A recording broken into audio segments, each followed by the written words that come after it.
We continue our study today in all that Jesus taught. యేసు బోధించినదంతయు అనే మన అధ్యయనమును ఈ రోజు కూడా కొనసాగిద్దాం. Looking through the Gospels to see what Christ taught by his life and his words. యేసుక్రీస్తు ప్రభువారు తన జీవితం ద్వారా తన మాటల ద్వారా ఏమి బోధించారు అని మనం సువార్తల్లో చూస్తూ ఉన్నాం. Which we are commanded in the last verse of Matthew to do ourselves and to proclaim in all nations. మత్తయి సువార్త చివరి వచనములో ఆయన ఏ సంగతులైతే ఆజ్ఞాపించాడో వాటన్నిటిని మనం గైకొని ఇతరులు కూడా గైకొనాలని సమస్త దేశములకు బోధించాలని ఆయన మనకు చెప్పారు. We're looking today at Matthew chapter 12, the last part of verse 45. ఈరోజు మనం మత్తయి సువార్త 12వ అధ్యాయం 45వ వచనంలోని చివరి భాగాన్ని చూద్దాం. We considered the first part of this section here in our last study. మన గత అధ్యయనములో ఈ వచనం యొక్క మొదటి భాగాన్ని మనం చూసాం. How when a person has cast out an evil spirit, when an evil spirit is cast out of a person and he doesn't replace that empty space with the fullness of the Holy Spirit, ఒక వ్యక్తిలో నుండి అపవిత్రాత్మను వెళ్ళగొట్టిన తర్వాత ఆ వ్యక్తి ఆ ఖాళీ ప్రదేశాన్ని పరిశుద్ధాత్మ యొక్క నింపుదలతో పూర్తి చేసుకోకుండా ఉన్నట్లయితే then his last condition, it says here, can be worse than the first. ఇక్కడ చెప్పడినట్లుగా అప్పుడు ఏం జరుగుతుందంటే ఆ మనుషుని కడపటి స్థితి మొదటి స్థితి కంటే చెడ్డదగును. Notice what it says here in the last part of verse 45. The last state of that man becomes worse than the first, because ఇక్కడ గమనించండి 45వ వచనం యొక్క చివరి భాగంలో మనం చూసినట్లయితే ఆ మనుషుని కడపటి స్థితి మొదటి స్థితి కంటే చెడ్డదగును. that spirit goes and gets 7 other spirits. ఎందుకంటే ఆ దయ్యము తనకంటే చెడ్డవైన మరి 7 దయ్యములను వెంటబెట్టుకొని వచ్చును, more wicked than himself, and goes and lives there. Now this is something that happens in the realm of the world of the spirits. అవి దానిలో ప్రవేశించి అక్కడనే కాపురముండును. ఈ ఆత్మల యొక్క లోకంలో ఇలానే జరుగుతూ ఉంటుంది. Which Jesus knew better than any of us. మనలో మరెవరికంటే కూడా ఎక్కువగా యేసు ప్రభువుకి వీటి గురించి తెలుసు. So I don't try to understand it. కాబట్టి దీన్ని నేను ఎక్కువగా అర్థం చేసుకోవడానికి ప్రయత్నం చేయటం లేదు. I don't argue with one who knows everything about this realm of the spirits. ఈ ఆత్మల గురించి సమస్తము తెలిసిన ప్రభువుతో నేనేమి వివాదం పెట్టుకోదలుచుకోలేదు. But it's a warning that comes to us that when we cast out something evil, we must replace it with something good. కానీ ఒకసారి దయ్యం వెళ్ళగొట్టబడిన తర్వాత మంచి దాంతో దాన్ని నింపుకోవాలి అనేది ఒక హెచ్చరిక. ఎక్కడ Peter says in 2 Peter and chapter 2, he speaks about those who have known the way of righteousness. పేతురు రాసిన 2వ పత్రిక 2వ అధ్యాయంలో పేతురు ఈ విధంగా చెప్తూ ఉన్నాడు, ఎవరైతే నీతి మార్గమును తెలుసుకొని 2 Peter chapter 2, if a man, verse 20, after escaping the defilements of the world by the knowledge of the Lord and Savior Jesus Christ, that means something evil has been cast out from his heart. పేతురు రాసిన 2వ పత్రిక 2వ అధ్యాయం 20వ వచనంలో పేతురు చెప్తూ ఉన్నాడు, వారు ప్రభువును రక్షకుడినైన యేసుక్రీస్తు విషయమైన అనుభవ జ్ఞానము చేత ఈ లోక మాలిన్యములను తప్పించుకొనిన తర్వాత, అంటే తన హృదయంలో నుండి చెడును తీసివేసిన తర్వాత Again he gets entangled in them. That means he keeps it empty and other worse spirits come and take over. మరలా వాటిలో చిక్కుబడి, అంటే ఆ ఖాళీ ప్రదేశాన్ని అతను నింపకుండా ఉన్నట్లయితే మరి చెడ్డవైనవి వచ్చి అందులో కాపురం ఉంటాయి. And he's overcome, then the last state of that person has become worse than the first. వాటి చేత జయింపబడిన ఎడల వారి కడవరి స్థితి మొదటి స్థితి కంటే మరి చెడ్డదగును. Similar words to what Jesus said here. యేసుక్రీస్తు ప్రభువారు కూడా ఇలాంటి మాటలే ఇక్కడ చెప్పారు. And in that case, Peter says, it would be better if such a man had never known the way of righteousness at all. ఒకవేళ అలా అయితే ఆ మార్గము అనుభవపూర్వకంగా తెలియక ఉండుటే వారికి మేలు అని పేతురు చెప్తున్నాడు. Than to have known it and to turn from the holy commandment delivered to them. వారు నీతి మార్గమును అనుభవపూర్వకంగా తెలుసుకొని తమకు అప్పగింపబడిన పరిశుద్ధమైన ఆజ్ఞ నుండి తొలగిపోవట కంటే. Is that possible for a believer? It certainly is. అది విశ్వాసికి సాధ్యమేనా? అవును, విశ్వాస విషయంలో కూడా అది సాధ్యమే. Because he's speaking about someone who escaped the defilements of the world. ఎందుకంటే ఇక్కడ ఎవరి గురించి చెప్పబడిందంటే ఈ లోక మాలిన్యములను తప్పించుకొనిన వారి గురించి. By the knowledge of the Lord and Savior Jesus Christ. That means he was born again. ప్రభువును రక్షకుడైన యేసుక్రీస్తు విషయమైన అనుభవ జ్ఞానము చేత, అంటే అతడు తిరిగి జన్మించిన క్రైస్తవుడు. And then he again got entangled in the same. and was overcome, then his last state is much worse than his first, because now he knows the truth. తర్వాత మరలా వాటిలో చిక్కుబడి వాటి చేత జయింపబడిన యెడల వారి కడవరి స్థితి మొదటి స్థితి కంటే మరి చెడ్డదగును. ఎందుకంటే ఇప్పుడు ఆ వ్యక్తికి సత్యం తెలుసు. And then for such a person, it would have been far better if he had never known the way of righteousness at all. అప్పుడు అలాంటి వ్యక్తి ఆ నీతి మార్గమును అనుభవపూర్వకంగా తెలుసుకోకుండా ఉంటేనే మేలు, than having known it, to turn from the holy commandment delivered to them. అనుభవపూర్వకంగా తెలుసుకొని తమకు అప్పగింపబడిన పరిశుద్ధమైన ఆజ్ఞ నుండి తొలగిపోవట కంటే. It shows us what an awesome responsibility is ours once we know the truth. మనం సత్యం తెలుసుకున్న తర్వాత మన మీద ఎంత గొప్ప బాధ్యత ఉందో ఇది తెలియజేస్తుంది. It's a very, very serious thing to know the truth and to turn from it. సత్యాన్ని తెలుసుకొని కూడా దాని నుండి తొలగిపోవటం అనేది ఎంతో ఎంతో తీవ్రమైన విషయం. If you didn't know the truth, at least you could be forgiven. ఒకవేళ నీకు సత్యం తెలియకుండా ఉంటే కనీసం నువ్వు క్షమించబడతావు. And in this case, it has happened to them according to the true proverb, a dog returns to its own vomit. కుక్క తన వాంతికి తిరిగినట్టు అనే సామెత చొప్పున వీరికి సంభవించెను. That means the dog has felt there was something bad it had swallowed, it's vomited it out. ఇదేంటంటే కుక్క ఏదో చెడ్డది తిన్నాను అని అర్థం చేసుకొని దాన్ని వాంతి చేసింది. Something that you found was wrong in your life and you threw it out of your life. నీ జీవితంలో ఇది తప్పు అని తెలుసుకొని దాన్ని విడిచిపెట్టావు. And then you go back to it again. ఆ తర్వాత మరలా దాని దగ్గరికే వెళ్తున్నావు. Like the dog returning to what it's vomited out. Or a pig, after it's washed from all the filth, goes back to wallowing in the mire.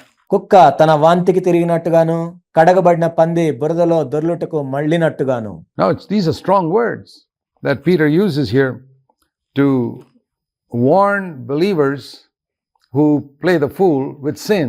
ఎవరైతే విశ్వాసులు పాపంతో ఆటలాడుకుంటారో అలాంటి వారికి పేతురు ఎంత కఠినమైన మాటలు చెప్తూ ఉన్నాడు. After they have come to know the Lord, he says in that case it would be better if you don't know the Lord at all. అలా అయితే అసలు వాళ్ళు ప్రభువుని తెలుసుకోకుండా ఉంటే వాళ్ళకి ఎంతో మేలని చెప్తున్నాడు. He connects that with this by quoting the same expression. The last state of that man, Matthew 12:45, is worse than the first. మత్తయి సువార్త 12:45 ప్రకారం పేతురు కూడా ఇక్కడ ఏం చెప్తున్నాడంటే వారి కడవరి స్థితి మొదటి స్థితి కంటే మరి చెడ్డదగును. While he was still speaking, Matthew 12:46, we read here that Jesus' mother, Mary, and brothers were standing outside seeking to speak to him. ఇక్కడ 46వ వచనంలో మనం చూస్తున్నట్లయితే ఆయన జనసమూహములతో ఇంకా మాట్లాడుచుండగా ఇదిగో ఆయన తల్లియు సహోదరులను ఆయనతో మాట్లాడగోర్చు వెలుపల నిలిచి ఉండిరి. And someone said to him, "Behold, your mother and your brothers are standing outside seeking to speak to you." అప్పుడు ఒకడు ఇదిగో నీ తల్లియు నీ సహోదరులను నీతో మాట్లాడవలనని వెలుపల నిలిచి ఉన్నారని ఆయనతో చెప్పాను. And he answered the one who was telling him, saying, "Who is my mother and who are my brothers?" అందుకు ఆయన తనతో ఈ సంగతి చెప్పిన వారిని చూచి నా తల్లి ఎవరు నా సహోదరులు ఎవరు. It's amazing that Jesus could speak like this. యేసుక్రీస్తు ప్రభువారు ఇలా మాట్లాడటం చూడటం మనకి ఎంత ఆశ్చర్యంగా ఉంటుంది. If a Christian spoke like this today, someone would tell him, "You need to be more Christ-like." ఈ రోజు ఎవరైనా క్రైస్తవుడు ఇలా మాట్లాడినట్లయితే నీవు ఇంకా క్రీస్తు స్వరూపంలో మారాలి అని చెప్తారు. But this is Christ-like. This is how Christ himself spoke. ఇదే క్రీస్తు స్వరూపం. క్రీస్తు ఇలా మాట్లాడారు. "Who is my mother? Who are my brothers?" నా తల్లి ఎవరు నా సహోదరులు ఎవరు. And stretching out his hand to his disciples, he said, "Here are my mother and my brothers." తన శిష్యుల వైపు చెయ్యి చాపి ఇదిగో నా తల్లియు నా సహోదరులను. Because he who does the will of my Father in heaven, he is my brother and sister and mother. పరలోకమందున్న నా తండ్రి చిత్తము చొప్పున చేయువాడే నా సహోదరును నా సహోదరియు నా తల్లియు అనెను. Because he who does the will of my Father in heaven, he is my brother and sister and mother. God was closer than a physical earthly relationship. ఇక్కడ ప్రభు ఏం చెప్తున్నారంటే ఎవరైతే తండ్రి చిత్తాన్ని చేయటానికి చూస్తున్నారో వాళ్ళతో ఉన్న ఆత్మ సంబంధం అనేది భౌతిక సంబంధం కంటే కూడా ఎంతో ఎక్కువైంది అని ప్రభు చెప్తున్నారు. And that is one of the marks that a person has really become a child of God. ఒక వ్యక్తి నిజంగా దేవుని బిడ్డ అయ్యాడు అని చెప్పటానికి ఒక గుర్తు ఇది. It's a good thing for you to check up yourself on it.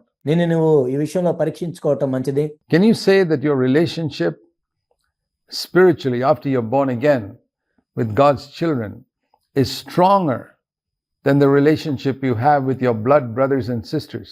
నీవు తిరిగి జన్మించిన తర్వాత భౌతిక సంబంధమైన నీ రక్త సంబంధుల కంటే కూడా దేవుని బిడ్డలతో ఆత్మీయ సంబంధము బలంగా ఉంది అని నువ్వు చెప్పగలవా? If not, I'm not saying you're not born again, but your birth was a very poor birth, maybe a premature birth. ఒకవేళ అలా లేనట్లయితే నువ్వు తిరిగి జన్మించలేదు అని నేను చెప్పట్లేదు, కానీ నీవు తిరిగి జన్మించటం అనేది సరిగా తిరిగి జన్మించలేదు, నీవు కొన్ని నెలల తక్కువగా పుట్టావు అని నేను చెప్పగలను ఆత్మీయంగా. And there's something lacking in it. అందులో ఏదో కొరత ఉంది. A genuine birth into God's kingdom will make you value not those who claim to be believers. దేవుని రాజ్యంలో నిజముగా జన్మించి ప్రవేశించినట్లయితే విశ్వాసులతో, అంటే ఇక్కడ విశ్వాసులు అంటే మేము విశ్వాసులం అని చెప్పుకునే వాళ్ళతో కాదు.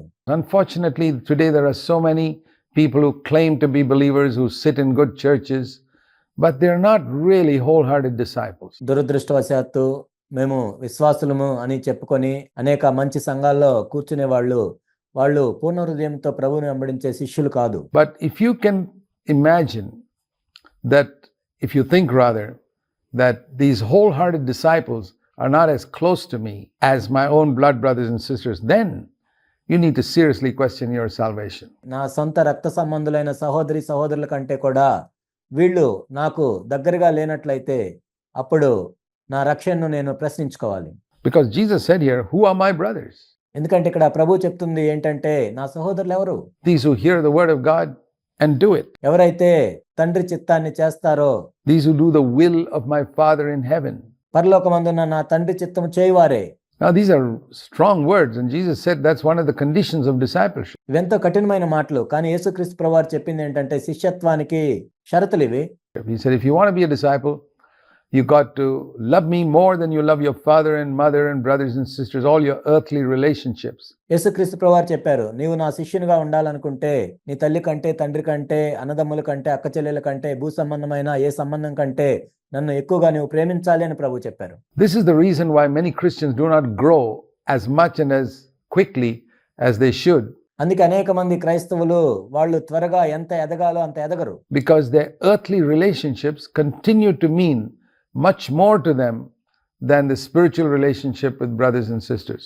ఎందుకంటే ఆత్మ సంబంధులైన సహోదరులతో వాళ్ళకున్న సంబంధం కంటే కూడా వాళ్ళ భూ సంబంధమైన సంబంధాలే వాళ్ళకి ఎక్కువగా ఉంటాయి.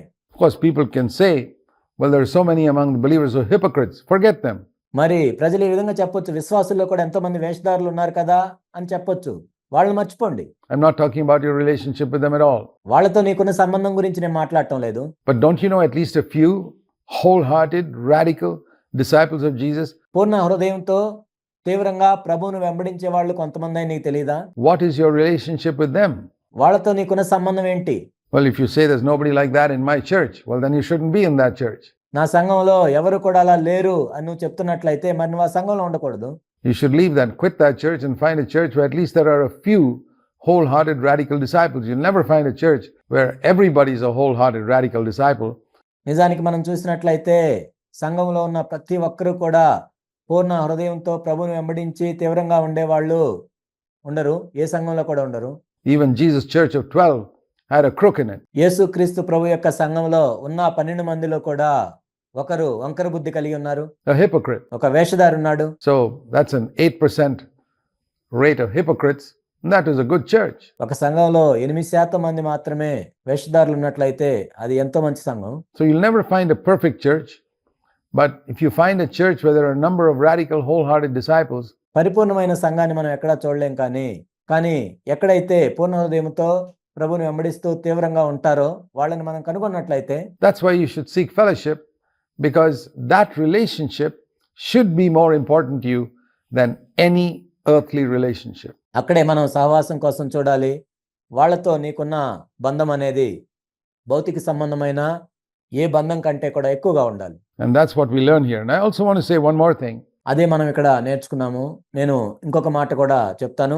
People who claim that the way to approach Jesus is through his mother Mary. యేసు ప్రభు దగ్గరికి వెళ్ళాలంటే తన తల్లి అయిన మరి ద్వారానే వెళ్ళాలి అని ఎవరైతే చెప్తారో, Well, you see, even on earth, there are 2 occasions where we read his mother tried to approach him.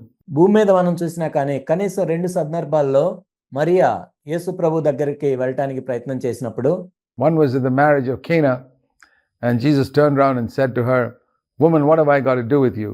ఒకటేమో కానా వివాహంలో మరియా యేసు దగ్గరికి వెళ్తున్నప్పుడు, ఓ స్త్రీ నాతో నీకేమి పని అని ఆయన చెప్పారు. My hour is not yet come. నా సమయం ఇంకనూ రాలేదు అని చెప్పారు. And the second is here, where his mother just wanted to talk to him, and he just rejected it and said, my mother and my brothers are these who hear the word of God and do it. ఇక్కడ మనం చూసినట్లయితే ఈ సందర్భంలో మరియా యేసు ప్రభుతో మాట్లాడటానికి ప్రయత్నం చేసినప్పుడు ఆయన ఏం చెప్పారంటే, ఎవరైతే దేవుని యొక్క వాక్యం విని దాని ప్రకారం చేస్తారో వాళ్ళే నా తల్లి, నా సహోదరులు అని చెప్పారు. So it's not a good plan to try and approach Jesus through Mary even today. కాబట్టి ఈనాడైనా కానీ యేసు ప్రభు దగ్గరికి వెళ్ళాలంటే మరి ద్వారా వెళ్ళాలి అనుకోవటం అనేది సరైన ప్రణాళిక ఏం కాదు. It's so clear in scripture for those who have eyes to see. ఎవరికైతే చూడటానికి కళ్ళున్నాయో వాళ్ళకి ఇక్కడ ఎంతో స్పష్టంగా తెలియజేయబడింది. And then in chapter 13, we have a number of parables that Jesus spoke. ఆ తర్వాత మనం 13వ అధ్యాయంలో చూసినట్లయితే యేసుక్రీస్తు ప్రభువారు అనేక ఉపమానాలను బోధించారు. To explain the different aspects of God's kingdom. దేవుని యొక్క రాజ్యమును గురించి వివిధ అంశాలు ఆయన చెప్పారు. And one or two of those parables he explained. ఒకటి రెండు ఉపమానాలు ఆయన వివరించారు కూడా. And the others he left unexplained, leaving it to us to seek the wisdom of the Holy Spirit. మిగిలినవి ఆయన వివరించలేదు, కానీ మనము వాటిని అన్వయించుకోవాలని, పరిశుద్ధాత్మ ద్వారా జ్ఞానాన్ని పొందాలని ఆయన విడిచిపెట్టారు. To understand them and to apply them to our lives. వాటిని అర్థం చేసుకొని మన జీవితాల్లో అన్వయించుకోవాలని. So let's look at the first one. The first one is the parable of the sower and the seed, perhaps the most well-known one. మొదటి ఉపమానాన్ని మనం చూద్దాము. ఇక్కడ విత్తువాడు విత్తటానికి వెళ్ళిన ఉపమానము. ఇది అందరికీ బాగా పరిచయమైంది. He says a sower went out to sow. We're trying to understand all that Jesus taught. ఇక్కడ విత్తువాడు విత్తటానికి బయలు వెళ్ళాడు. యేసుక్రీస్తు ప్రభువారు బోధించిందంతా కూడా మనం చూస్తూ ఉన్నాం. And here's what Jesus taught. ఇక్కడ యేసు ప్రభు బోధించింది ఇక్కడ మనం చూస్తున్నాం. As he sowed the seed, some seeds fell on the road and the birds came and ate it up. That's one type of bad ground.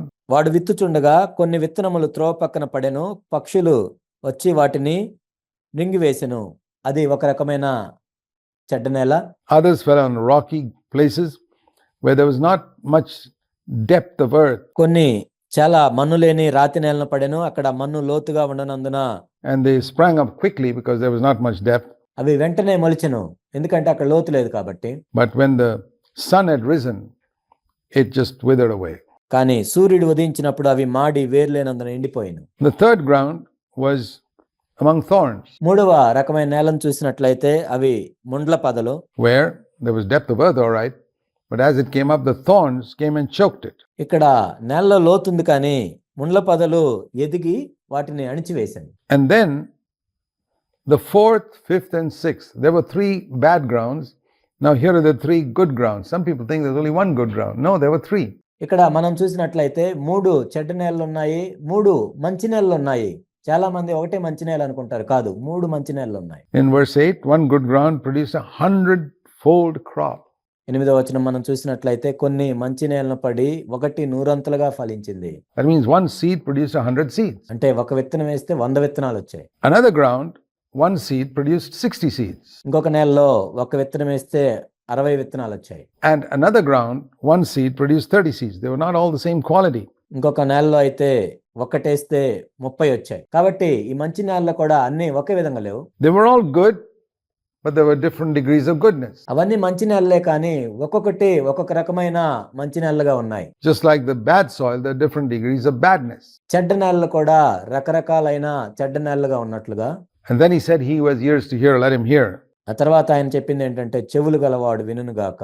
Then the disciples came to him afterwards and asked him, why do you speak to them in parables? ఆ తర్వాత శిష్యులు వచ్చి ప్రభువుతో ఈ విధంగా అడిగారు, నీ ఉపమాన రీతిగా ఎందుకు వారితో మాట్లాడుచున్నావు? Now, without realizing or without trying to understand what Jesus said, or without even hearing what Jesus said, we sometimes think, a lot of Christians say, well, Jesus spoke in parables so that people will be able to understand spiritual truth. కొన్నిసార్లు మనం అసలు యేసుక్రీస్తు ప్రభువారు ఏం చెప్పారో వినకుండా, ఆయన ఏం చెప్పారో అర్థం చేసుకోకుండా మనం ఏమంటామంటే, యేసుక్రీస్తు ప్రభువారు ఉపమానాలు ఎందుకు చెప్పారంటే అర్థం కావటానికి చెప్పారని మనం అంటాం. But that's not true. It's exactly the opposite.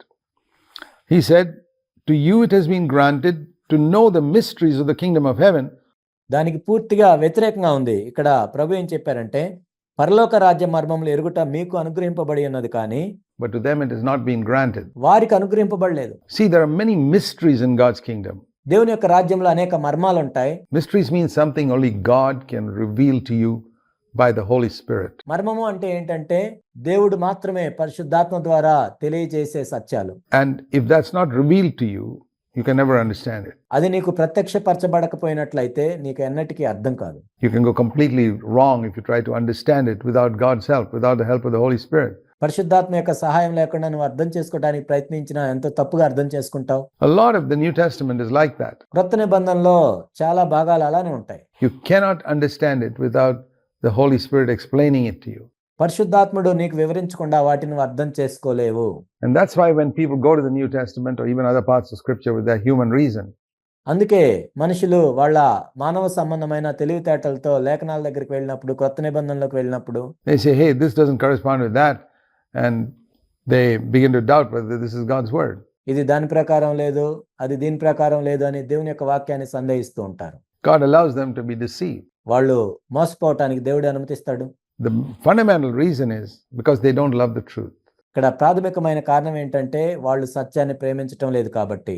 So here we read, the mysteries of the kingdom were revealed to the disciples. ఇక్కడ మనం చూసినట్లయితే పరలోక రాజ్య మర్మములు శిష్యులకు అనుగ్రహించబడ్డాయి. Was it because they were the cleverest people of all? Not at all. ఎందుకంటే ఉన్న వాళ్ళందరికంటే వాళ్ళు తెలివితేటలు గలవారేనా? కాదు. But they were following Jesus Christ. వాళ్ళు యేసుక్రీస్తు ప్రభువుని వెంబడిస్తున్నారు కాబట్టి. They loved Christ more than they loved their parents, brothers, sisters, and even their own job. వాళ్ళ తల్లిదండ్రుల కంటే, అన్నదమ్ముల కంటే, అక్క చెల్లెళ్ళ కంటే, మరెవరికంటే కూడా వాళ్ళు యేసుక్రీస్తు ప్రభువునే ఎక్కువ ప్రేమించారు, వాళ్ళ ఉద్యోగం కంటే. And themselves.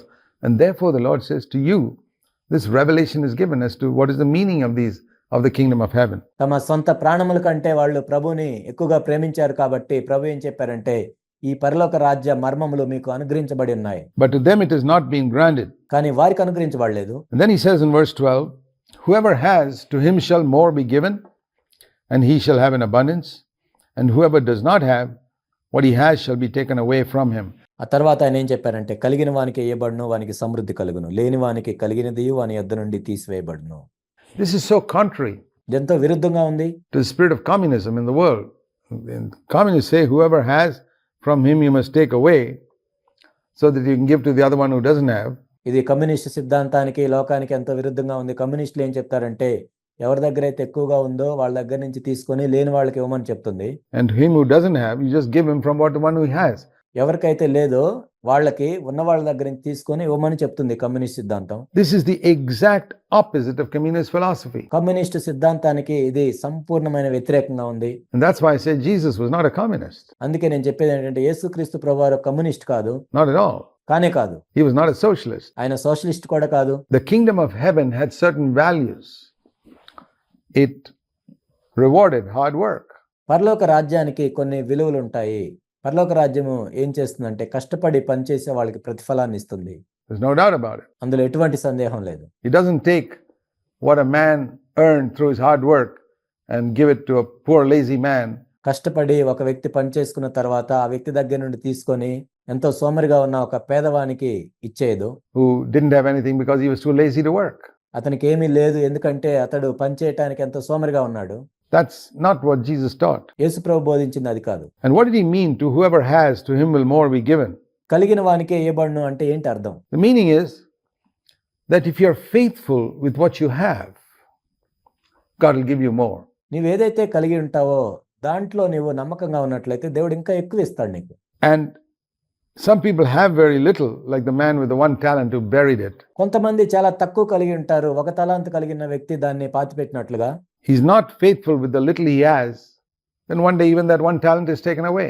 తాను కలిగి ఉన్న ఆ కొద్దిలో కూడా ఆ వ్యక్తి నమ్మకంగా లేడు కాబట్టి తన దగ్గర ఉన్న ఒక్క తలాంతు కూడా తీసివేయబడింది. So when God gives you something, whether it's time or money or energy, దేవుడు నీకు ఏదైనా ఇచ్చినట్లయితే నీ సమయం కావచ్చు, డబ్బు కావచ్చు, లేకపోతే నీ శక్తి కావచ్చు, or something that you can use for him, దేవుని కోసం ఉపయోగించేది ఏదైనా సరే, and you don't use it, you just use it on yourself or live selfishly, నువ్వు దాన్ని దేవుని కోసం ఉపయోగించకుండా నీ కోసమే స్వార్థపూరితంగా నువ్వు ఉపయోగించుకున్నట్లయితే, even that little opportunity you had to serve God will be taken away from you. You'll just drift along and be a waster in your life. దేవునికి సేవ చేసే ఆ కొద్ది అవకాశాన్ని కూడా నువ్వు కోల్పోయి నీవు దారి తొలగిపోతావు, నీ నీ జీవితాన్ని వ్యర్థం చేసుకుంటావు. But one who is faithful, even maybe he has opportunity just to help one or two people, కానీ ఎవరైతే కొద్ది దాంట్లో కూడా నమ్మకంగా ఉంటారో బహుశా ఆ వ్యక్తికి ఒకరిద్దరికి సహాయం చేసే అవకాశం ఉండొచ్చు. he is faithful in that, God begins to expand his boundary. దాంట్లో ఆ వ్యక్తి నమ్మకంగా ఉన్నట్లయితే దేవుడు తన సరిహద్దుల్ని విస్తరిస్తూ ఉంటాడు. He's able to help more and more and more and more and more. ఆ విధంగా ఎక్కువ మందికి సహాయం చేయడానికి దేవుడు అవకాశం ఇస్తూ ఉంటాడు. And he becomes a very useful servant of God one day. ఒకానొక రోజు ఎంతో ఉపయోగకరమైన దేవుని సేవకునిగా ఆ వ్యక్తి మారతాడు. Then he says, now I'll explain to you why I'm speaking to these people in parables. ఈ ప్రజలతో నేను ఉపమాన రీతిగా ఎందుకు మాట్లాడుతున్నానో ఇప్పుడు మీకు చెప్తాను అని ప్రభు చెప్పారు. Because seeing they do not see, and hearing they do not hear, ఎందుకంటే వారు చూచుచుండియు చూడరు, వినుచుండియు వినకయు, గ్రహింపకయునున్నారు. and they do not understand. So he's as it were speaking in parables so that they don't understand what he says. ఆయన ఉపమాన రీతిగా ఎందుకు చెప్తున్నాడంటే ఆయన చెప్పేది వాళ్ళకి పూర్తిగా అర్థం కాకూడదని. It's the very opposite of what we think. మనం అనుకునే దానికి ఇది ఎంతో పూర్తి వ్యతిరేకంగా ఉంది. This is not like an illustration in a message which is to clarify something. ఇది వర్తమానంలో చెప్పే సాదృశ్యం కాదు, ఎందుకంటే దాన్ని వివరించి చెప్పటానికి. A parable, Jesus said, is to actually confuse people. ఉపమానం అనేది నిజానికి ప్రజలకు అర్థమయ్యి అర్థం కానట్లుగా ఉండటానికి చెప్పబడేది. It's very interesting to hear that. ఈ విధంగా వినటం ఎంతో ఆసక్తికరంగా ఉంది. And in their case, the prophecy of Isaiah is being fulfilled, which says, you will keep on hearing, but you will not understand. And you will keep on seeing, but you will not perceive. For the heart of this people has become dull, and with their ears they scarcely hear, and they have closed their eyes, lest they should see with their eyes, and hear with their ears, and understand with their heart, and turn from their sin, that is, and I should heal them. ఈ ప్రజలు కన్నులారా చూచి చెవులారా విని హృదయముతో గ్రహించి మనస్సు త్రిప్పుకొని నా వలన స్వస్థత పొందకుండునట్లు వారి హృదయము క్రొవ్వినది, వారి చెవులు వినుటకు మందములైనవి, వారు తమ కన్నులు మూసుకొని ఉన్నారు కనుక మీరు వినుమట్టుకు విందురు గాని గ్రహింపనే గ్రహింపరు, చూచుట మట్టుకు చూతురు గాని ఎంత మాత్రమును తెలుసుకొనరు అని యెషయా చెప్పిన ప్రవచనము వీరి విషయమై నెరవేర్చున్నది. So it's because of their wrong attitude to sin that they're not able to understand God's word. Remember this. పాపం పట్ల వాళ్ళ వైఖరి సరిగా లేదు కాబట్టి వాళ్ళ దేవుని యొక్క వాక్యాన్ని అర్థం చేసుకోలేకపోతున్నారు. The more radical your attitude towards sin is, the more you will understand the mysteries of the kingdom of heaven. దీన్ని గుర్తుంచుకోండి, పాపం విషయంలో మీరు ఎంత తీవ్రంగా ఉంటారో అంతగా మీరు దేవుని యొక్క రాజ్యంలోని మర్మములను అర్థం చేసుకుంటారు. This is the secret. ఇదే రహస్యం. But if their heart has become dull, that means they don't listen to their conscience anymore. వాళ్ళ హృదయము మందముతో ఉంది, ఎందుకంటే వాళ్ళ మనస్సాక్షి చెప్పేది వాళ్ళు వినటం లేదు. And they are not really interested in hearing what God is saying. They don't take time to read the scriptures. దేవుడు చెప్పేది వాళ్ళు వినట్లేదు, వాళ్ళు లేఖనాలని చదవట్లేదు. Then they will be deceived. అప్పుడు వాళ్ళు మోసగించబడతారు, They will be led astray. వాళ్ళు దారి తొలగిపోతారు. But the Lord said to his disciples, blessed are your eyes because they see, and your ears because they hear. అయితే యేసుక్రీస్తు ప్రభు శిష్యులతో ఏం చెప్పారంటే, అయితే మీ కన్నులు చూచున్నవి గనుక అవి ధన్యములైనవి, మీ చెవులు వినుచున్నవి గనుక అవి ధన్యములైనవి. And then he says, do you know in ancient times there were so many righteous men and so many prophets, verse 17, who eagerly desired to see what you're seeing, and they did not see it, and to hear what you're now hearing and did not hear it. ఇక్కడ 17వ వచనంలో మనం చూసినట్లయితే ప్రభు ఈ విధంగా చెప్తున్నారు, అనేక ప్రవక్తలను నీతిమంతులను మీరు చూచు వాటిని చూడగోరియు చూడకపోయిరి, మీరు విను వాటిని వినగోరియు వినకపోయిరి. I have to say that many times to many people in our churches who hear the most amazing truths. ఎంతో అద్భుతమైన సత్యాలను అనేక మంది మా సంఘంలో వినేవాళ్లతో నేను అనేకసార్లు చెప్పాను. Some of you who are listening to this are listening to some of the most amazing truths that can be heard in this land. మీరు కూడా వినుచున్న వారితో నేను చెప్తున్నాను, ఈ భూమి మీద ఎంతో అద్భుతమైన సత్యాలను మీరు వింటున్నారు. And you can take it lightly. You can say, yeah, well, just like a person's opinion. అయితే మీరు దీన్ని తేలిగ్గా తీసుకోవచ్చు, ఇది ఆ వ్యక్తి యొక్క అభిప్రాయం అని తేలిగ్గా తీసుకోవచ్చు. Or you can take scripture exactly like you've been hearing it లేక లేఖనాలను మీరు ఎలా అయితే వింటున్నారో అంతే తీవ్రంగా తీసుకోవచ్చు. and say, Lord, I've been tremendously privileged ప్రభా, ఈ విషయాల్ని వినటం నాకెంతో గొప్ప ఆధిక్యత. to hear these things, because think of even 100 years ago, people in this country where you're living, 100 సంవత్సరాల క్రితం మీరు చూసినట్లయితే, మీరు ఇప్పుడు జీవిస్తున్న ఈ దేశంలో మీరు ఆలోచించినట్లయితే, your ancestors couldn't hear these things. మీ పూర్వీకులు ఈ సత్యాలు వినలేదు. Or 200 years ago, and for hundreds of years from the time of Christianity, లేక 200 సంవత్సరాల క్రితం ఎవరు వీటిని వినలేదు. లేక అనేక వందల సంవత్సరాల క్రితం మనం చూసినట్లయితే క్రైస్తవ్యం ప్రారంభించబడినప్పటి నుండి how many of your ancestors do you think heard the type of things you're able to hear today through this program? ఇప్పుడు ఈ ప్రోగ్రాం ద్వారా మీరు వింటున్న సత్యాలు మీ పూర్వీకులు ఎంతమంది వినుంటారని మీరు అనుకుంటున్నారు? And this teaching, ఈ బోధలు we got to be deeply thankful that we are able to see these things and be grateful to God and respond. ఈ విషయాలు మనం చూడగలుగుతున్నందుకు మనం ఎంతో కృతజ్ఞత కలిగి ఉండాలి, మరియు దేవునికి మనం ప్రతిస్పందించాలి. In gratitude, by saying, Lord, I want to live for you because of the truth that you've taught me. ఎంతో కృతజ్ఞత కలిగి, ప్రభువా మీరు ఎంతో సత్యాన్ని మాకు బోధించారు కాబట్టి మీకోసం మేము జీవిస్తాము అనే కృతజ్ఞతతో మనం ఉండాలి. And then Jesus began to explain the parable of the sower. ఆ తర్వాత విత్తువాడి ఉపమానాన్ని ఆయన వివరించారు. He says the first type of ground is one who listens to God's word very casually. మొదటి రకమైన నేల గురించి ప్రభు చెప్తున్నారు. అదేంటంటే ఎవరైతే చాలా తేలిగ్గా దేవుని యొక్క వాక్యాన్ని వింటారో. He's not serious. People who come and sit in a meeting and their mind is not on what's being proclaimed there. వాళ్ళు సీరియస్గా ఉండరు. వాళ్ళు మీటింగ్లో వచ్చి కూర్చుంటారు. అక్కడ ఏదైతే బోధించబడుతుందో దాని మీద వాళ్ళ దృష్టి ఉండదు. Their mind is wandering here and there. They hear something. వాళ్ళ మనసు అటు ఇటు తిరుగుతూ ఉంటుంది. ఏదో అక్కడక్కడ వింటుంటారు. The demons are there in every meeting to take away what we hear. That's what he says here. ప్రతి మీటింగ్ లో కూడా దయ్యాలు ఉంటాయి. అక్కడ చెప్పబడిన వాక్యాన్ని ఎత్తుకొని పోతాయి. అదే ఇక్కడ చెప్పబడింది. The evil one comes and snatches away దుష్టుడు వచ్చి వాని హృదయములో విత్తబడిన దాన్ని ఎత్తుకొని పోవును. what has been sown in the heart. Here's a preacher preaching something and the word of God is going into your heart and the devil comes to snatch it away. ఇక్కడ బోధకుడు బోధిస్తూ ఉన్నాడు. దేవుని యొక్క వాక్యం నీ హృదయంలోనికి వెళ్తూ ఉంది. అప్పుడు అపవాది వచ్చి దాన్ని ఎత్తుకొని పోతాడు. That's pictured in the birds of the air coming and eating up the seed which is sown on the roadside. Road పక్కన విత్తబడిన విత్తనాలను ఆకాశ పక్షులు వచ్చి తిన్నదానితో దీన్ని పోల్చి చెప్తున్నారు. So some hearts are like that. They go into a meeting and they hardly get anything out of that meeting. కొంతమంది అలా ఉంటారు.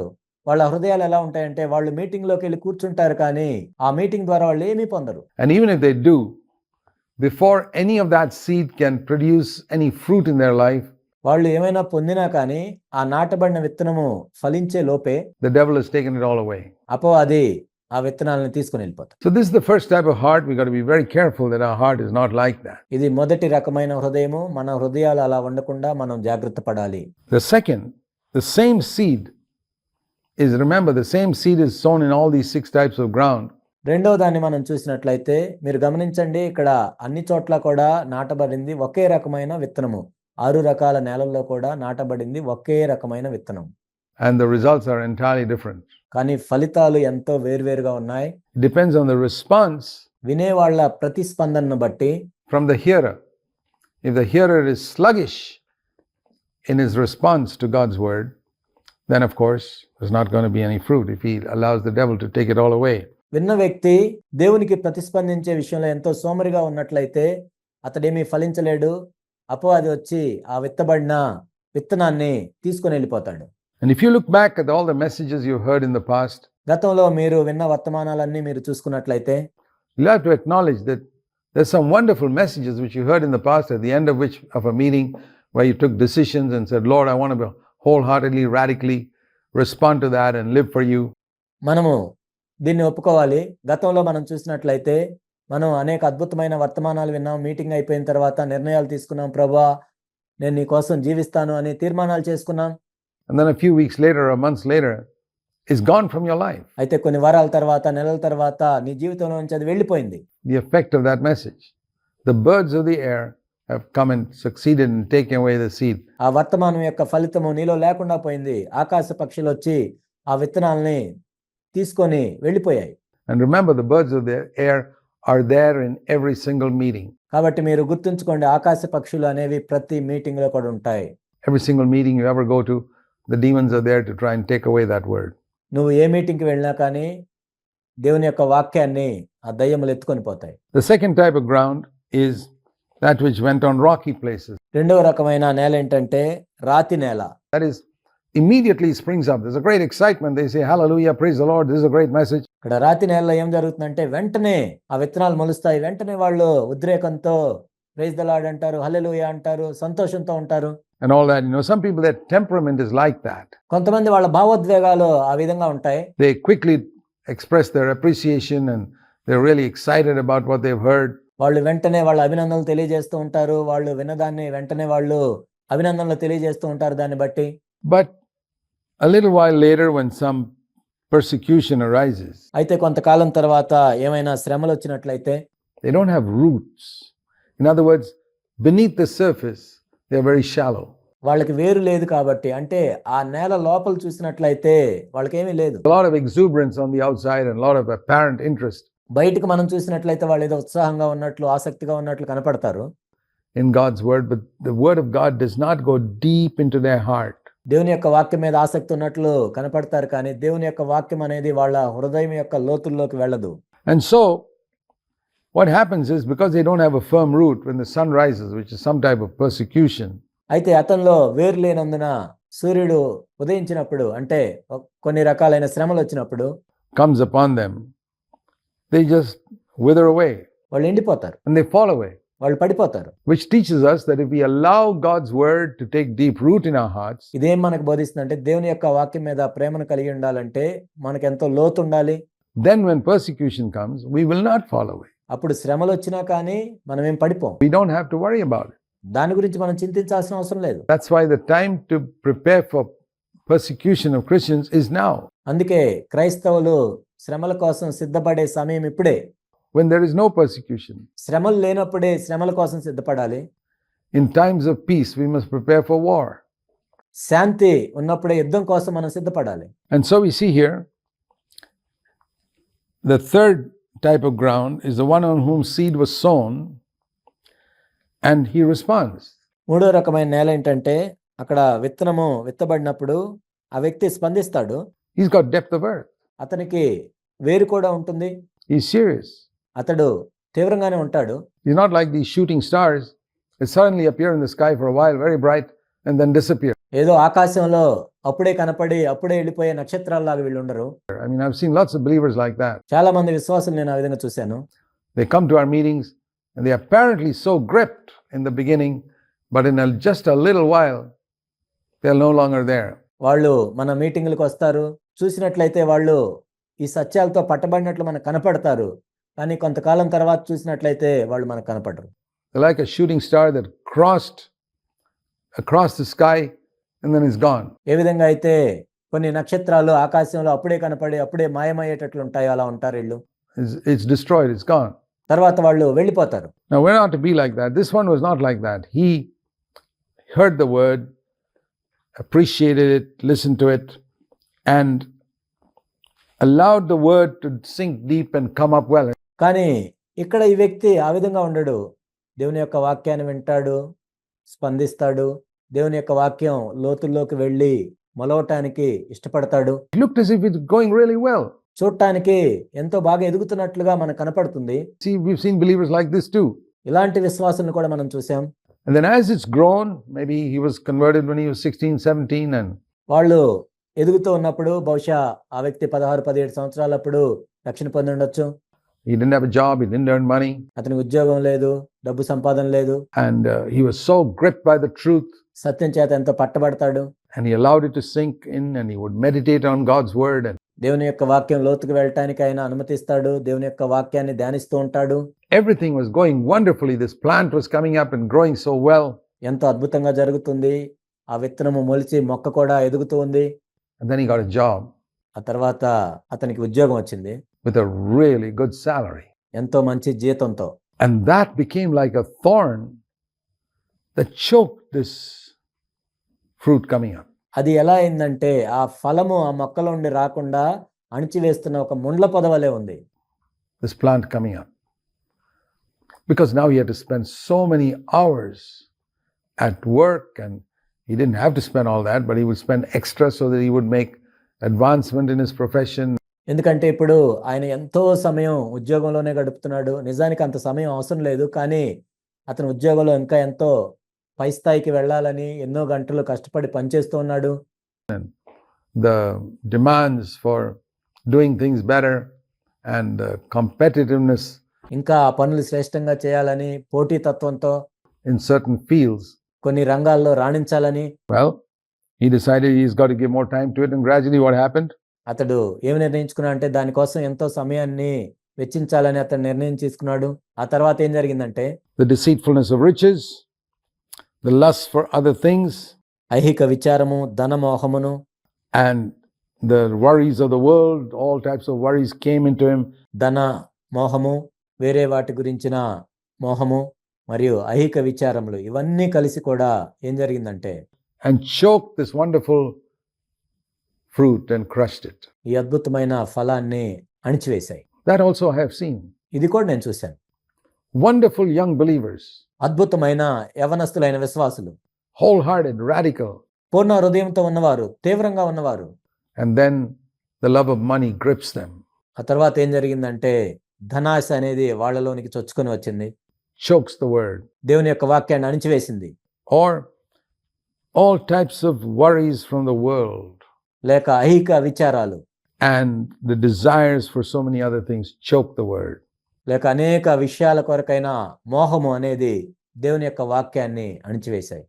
And the last one, he refers to the good soil, which have got three different types of good soil. ఇక్కడ చివరి నేల ఏంటంటే మంచి నేల. ఇక్కడ 3 రకములైన మంచి నేల గురించి ప్రభు చెప్పారు. What do? వాళ్ళు ఏం చేశారు? They hear the word and understand it. వాళ్ళు దేవుని యొక్క వాక్యాన్ని విని గ్రహించారు. They know this is what God's word says, దేవుని యొక్క వాక్యము ఈ విధంగా చెప్తుంది అని వాళ్ళకి తెలుసు. and they bear fruit. వాళ్ళు ఫలాన్ని ఫలించారు. That means they are careful, because the thorns may try to choke them too. అంటే వాళ్ళు ఎంతో జాగ్రత్తగా ఉన్నారు. వాళ్ళను కూడా ముళ్ళ పొదలు అణిచివేయటానికి ప్రయత్నం చేశాయి. Every Christian faces the danger of being choked by the thorns of riches and worries.